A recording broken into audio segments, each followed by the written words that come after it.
আপনি জানেন আমরা খুলুসিয়ত নিয়ে আল্লাহ দুনিয়াদারি ত্যাগ করে আল্লাহ এবং আল্লাহ রাসূলকে সন্তুষ্টি করার জন্য ঈদে মিলাদুন নবীর মাহফিলের মধ্যে উপস্থিত হয়েছি।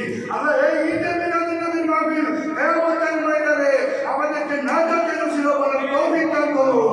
আমিন। আমিন।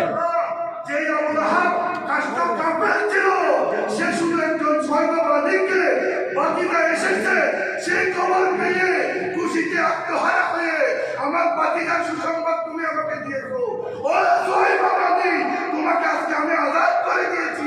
সেই আজাদের কারণে যদি ছয়বাবাদিকে আজাদের কারণে যদি আবু লাহাব প্রত্যেক সপ্তাহের মধ্যে একদিন নাজাত প্রাপ্ত হয়, আমাদের আকীদা, আমাদের বিশ্বাস, আমরা আহলে সুন্নাত ওয়াল জামাত, আমার রাসূলের উম্মত মুহাম্মাদি গুনাহগার হতে পারি, কিন্তু আমাদের ঈমান আছে, গুনাহগার ঈমানদার বান্দা হতে পারি, উম্মত হতে পারি, কিন্তু আমরা আমার রাসূলের মহব্বত অন্তরের মধ্যে নিয়ে ঈদে মিলাদুন নবীর মাহফিলে ইন্তজাম করেছি। আমরা এর বিনিময়ে কিয়ামতের ময়দানে আমাদেরকে নাজাতের উসিলা দান করুন।